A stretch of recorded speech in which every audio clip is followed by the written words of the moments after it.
बिजली ऊर्जा, ऊर्जा किसको बोलेंगे? उजाला, ऊर्जा उजाला। बिजली ऊर्जा का एक रूप है जिसे आसानी से दूसरे रूप में बदला जा सकता है।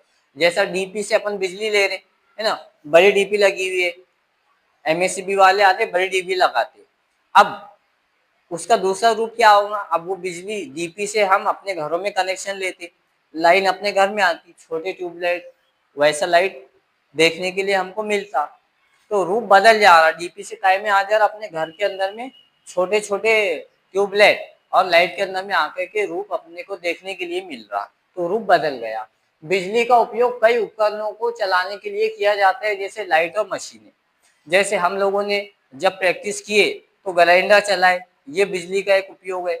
व्हील कटर शहजाद ने इससे पहले प्रैक्टिकल के अंदर में चलाया था,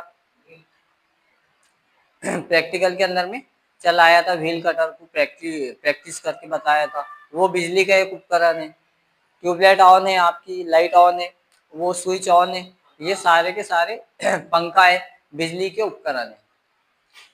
बिजली एक ऐसा प्रकार की ऊर्जा है जो इलेक्ट्रॉनों के प्रवाह के कारण होती है। जब ये एक स्थान से दूसरे स्थान पर जाते हैं तो इसे बिजली धारा कहा जाता है। अब बिजली के अंदर में इलेक्ट्रॉन मौजूद होते मगर वो दिखाई नहीं देते। अब इलेक्ट्रॉन को देखने के लिए आप जाए और हाथ लगा दिए तो इलेक्ट्रॉन के चक्कर में आप ही आपको चोट लग सकती और शॉट लग सकता, जिसके कारण गंभीर नुकसान आपका हो सकता। इसलिए इलेक्ट्रॉन जो है वो दिखाई ना देने वाला पार्ट है जो करंट के अंदर में मौजूद होता और हर बिजली के अंदर में होता। तो इसके दो मुख्य स्रोत है, पहला है इलेक्ट्रिक सेल और दूसरा है बैटरी। ठीक है, अब इलेक्ट्रिक सेल किसे कहेंगे?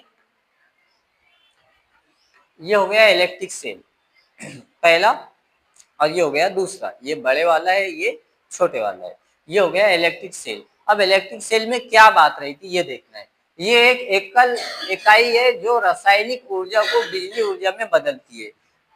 एकल बोले तो सिंगल, ये सिंगल यूनिट की इकाई है जिसमें ऊर्जा आती, छोटी सी ऊर्जा। जैसे इसमें अगर आप छोटे से वायर अगर जोड़ देंगे और बारीक वाला जो लाइट आता वो ऑन करके देखेंगे तो वो भी ऊर्जा की एक प्रकार है, जरा सा उजला आपको उसके अंदर में दिखेगा।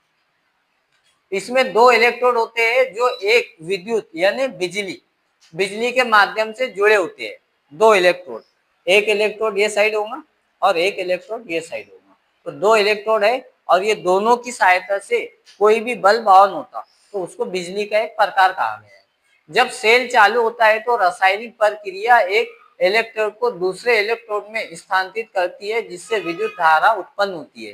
यानी एक फेस आपका इसका निगेटिव होगा और एक फेस इसका पॉजिटिव होगा। निगेटिव और पॉजिटिव जब मिलेंगे तो इसके अंदर में केमिकल रिएक्शन होंगी और चेंजेस होंगे, उसको बोलते हैं स्थानांतरित करना, यानी एक जगह से दूसरी जगह जाना। अब ये इधर से करंट पास करेगा, ये इधर से पास करेगा, नेगेटिव पॉजिटिव एनर्जी मैच होंगी, स्थानांतरित होंगी, उसके बाद में छोटा सा बल्ब आपको ऊर्जा की शक्ल के अंदर में दिखाई देगा। नेक्स्ट इसका बिजली का मुख्य स्रोत है बैटरी। अब बैटरी किसको बोलेंगे आप? जैसे राइल ने लास्ट टाइम एक छोटी सी बैटरी लाया था और इसके ऊपर में एक प्रोजेक्ट किया था और ये प्रोजेक्ट का नाम था स्मोक टेस्ट, धुआं निकाल करके बताए थे पाइप के अंदर से। तो बैटरी के बारे में देखेंगे। ये कई सेलों का समूह है जो एक साथ जुड़े होते हैं। अब बैटरी के अंदर में एक से ज्यादा अनेक, दो हो सकते, चार हो सकते, 6 छोटे छोटे सेल इसके अंदर में फिट होते हैं। बैटरी के अंदर में अनेक, एक से ज्यादा सेल होते हैं।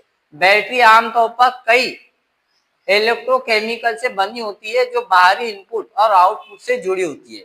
अब कोई भी बैटरी ले लो आप, इन्वर्टर की बैटरी ले लो, उसके अंदर में इनपुट भी होगा और आउटपुट भी होगा। इनपुट बिजली आने का, आउटपुट बिजली जाने का सोर्स, इनपुट बिजली अंदर आने का सोर्स। रासायनिक उसके अंदर में केमिकल रिएक्शन होती है। अब उसके अंदर में भी पॉजिटिव पॉइंट होते हैं बैटरी में, नेगेटिव पॉइंट होते हैं, तो प्लस को नेगेटिव से जोड़ना पड़ता और नेगेटिव को पॉजिटिव से जोड़ना पड़ता, तो एनर्जी आपकी क्या होंगी दिखाई देंगी। अब इन्वर्टर से आप कूलर चला सकते, इन्वर्टर पे एक पंखा एक लाइट आपका चल सकता, तो ये बिजली का एक स्रोत है।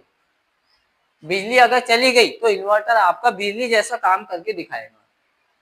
ये अकेले सेल की तुलना में, सिंगल सेल के कंपेयर में अधिक मात्रा में ऊर्जा संग्रह करती है।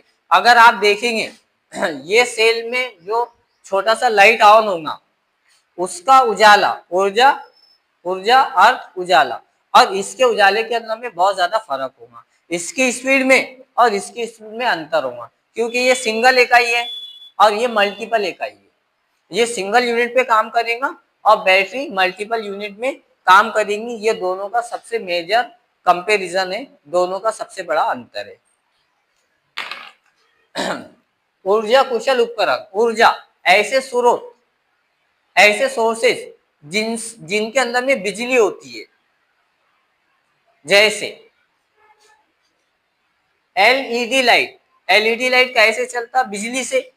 और बाद में कितना बड़ा उजाला आता है एलईडी का, आपने देखे होंगे, जो शादियों के अंदर में, प्रोग्राम के अंदर में, बड़े बड़े हॉल के अंदर में लगाए जाते। तो एलईडी बिजली का एक स्रोत है। स्मार्ट थर्मोटेस्ट कहाँ यूज होता?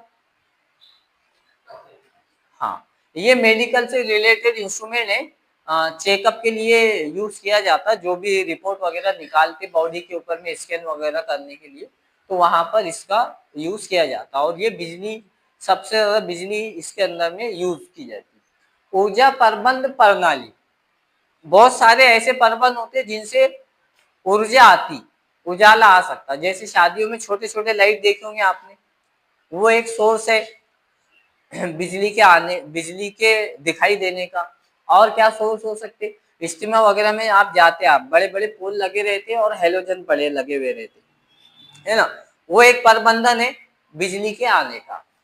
एनर्जी स्टार उपकरण, एनर्जी किस किस चीज से आ सकती, निकल सकती? जैसे आपने नाम सुना होगा सोलर एनर्जी, है ना। लेकिन सोलर एनर्जी से आप बिजली के अंदर में उसको कन्वर्ट कर सकते, क्योंकि वो दिन भर में क्या करता, सूरज की रोशनी को पूरा कैच करता, अपने अंदर में एब्जॉर्ब करता।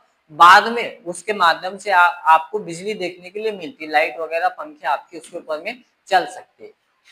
चार्जिंग स्टेशन, अब ये मोबाइल से रिलेटेड है। बड़े बड़े टावर होते हैं जहां पर ऑटोमेटिक चार्जिंग के केबल्स, वायर और सिस्टम दिए हुए रहते चार्जिंग के। अब जब लाइन चले जाती तो जितना हम चार्ज कर लेते सिस्टम को, जैसे कंप्यूटर के अंदर में बैकअप रहता, जब तक लाइन रहती वो बैकअप पूरा चार्ज हो जाता। जब लाइन चले जाती तो लाइन जाने के बाद में बैकअप का आपको कम से कम 2 घंटे तक के कंप्यूटर को ऑन रखता। तो पहले वो चार्ज हो जाता, उसके बाद में आपको बैकअप देता। तो ये एक चार्जिंग इंस्ट्रूमेंट है। स्मार्ट पावर स्ट्रिप्स, मोबाइल के अंदर में अभी जितने डिजिटलाइज मोबाइल निकल गए उसमें छोटी छोटी स्ट्रिप्स आ रही है आपकी। तो मोबाइल में भी जब आपकी ओरिजिनल बैटरी खत्म हो जाती तो बाद में वो एक हिंट्स देता आपको बैकअप का।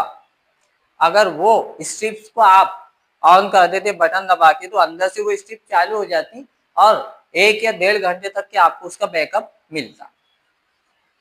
धारा का मापन, धारा बोले तो बिजली को मेजरमेंट कैसा करेंगे, इसके 2 प्रकार है। इसको एक एम्पियर भी बोलते हैं और एम मीटर भी बोलते हैं, ठीक है।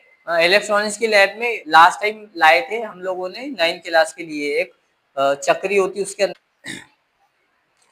इससे क्या कर सकते आप, चेकिंग कर सकते करंट की, वोल्टेज की और पावर की। इसमें एक नेगेटिव आयन दिया है, एक पॉजिटिव आयन दिया है। नेगेटिव पॉजिटिव आपको जिस एपरेटस को चेक करना रहा, दोनों तार पॉजिटिव नेगेटिव एक साथ लगाना पड़ता। यहाँ पर आपको रीडिंग दिख रही, इधर देखो रीडिंग दिख रही, हाँ। उसके अंदर में अगर कुछ करंट बाकी है, कितने % बाकी है, तो ये कांटा 0 से 1 पर जा सकता, 2 पर जा सकता। तो उसमें जितनी कैपेसिटी रहेंगी ये उतने ऊपर जाएगा, और जितना ज्यादा वो लो रहेगा तो ये कांटा उतने स्पीड के लो घूमेगा, स्लो घूमेगा। और जितना ज्यादा स्पीड रहेगी समझ लो उतना ज्यादा वो चार्जेबल है। ये दोनों इलेक्ट्रॉनिक्स के लैब में रखे हुए, छोटा सा एपरेटस है, हाथ से आप चेक कर सकते। ये एक ऐसा उपकरण है जिसका उपयोग बिजली धारा को मापने के लिए किया जाता है। बिजली म्हणजे अब यहाँ पर आप यूज करेंगे करंट को मेजरमेंट करना, वोल्टेज को मेजरमेंट करना, कितनी कैपेसिटी उसके अंदर में बाकी है। ये ऐसा उपकरण है जो वोल्टेज, करंट, बिजली मापने के लिए उपयोग किया जाता है। जैसे आप सेल चेक कर सकते हैं, इसके ऊपर में बैटरी चेक कर सकते हैं, इलेक्ट्रॉनिक्स का कोई भी इंस्ट्रूमेंट चेक कर सकते हैं, और इलेक्ट्रिकल का कोई भी इंस्ट्रूमेंट आप एम मीटर के ऊपर में चेक कर सकते। इसकी इंडियन स्टैंडर्ड, ऐसा ही इंडियन स्टैंडर्ड इकाई है ए, मतलब एम्पियर, और मिली एम्पियर एम। तो छोटी वस्तुओं को चेक करने के लिए एम्पियर का उपयोग करेंगे और बड़ी वस्तुओं को चेक करने के लिए मिली एम्पियर का उपयोग करेंगे। हाँ, एक छोटा और एक बड़ा। विद्युत उपकरणों को चालू करने के लिए अलग अलग आकार की धाराओं की आवश्यकता होती है। ये यूनिट दिए हुए हैं। जब आप चेक करने के लिए बैठेंगे तो ये आपको पता होना चाहिए, सेट होना चाहिए आपके मीटर के ऊपर में। 1A equal to 1000 milli ampere और 1 milli ampere equal to 0.001 ampere. ये कन्वर्शन याद रखना, एग्जाम के अंदर में 1 मार्क्स के लिए पूछता। 1A दे देगा, यहाँ पर 1000 लिखा हुआ नहीं रहेगा, यहाँ खाली जगह आएंगी और यहाँ पर यूनिट लिखा आ जाएगा MA, तो आपको उसके अंदर में 1000 लिखना है। अगर 1 MA आ गया तो ये 0.001 हट जाएगा, ओनली A दिया रहेगा, तो ये गैप के अंदर में 0.001 आपको नोट करना है। करंट के प्रकार अब आपने देखे होंगे, एक AC करंट होता है, एक DC करंट होता है। AC करंट क्या होता है? ये करंट समय के साथ अपनी दिशा बदलता है, वक्त के साथ में।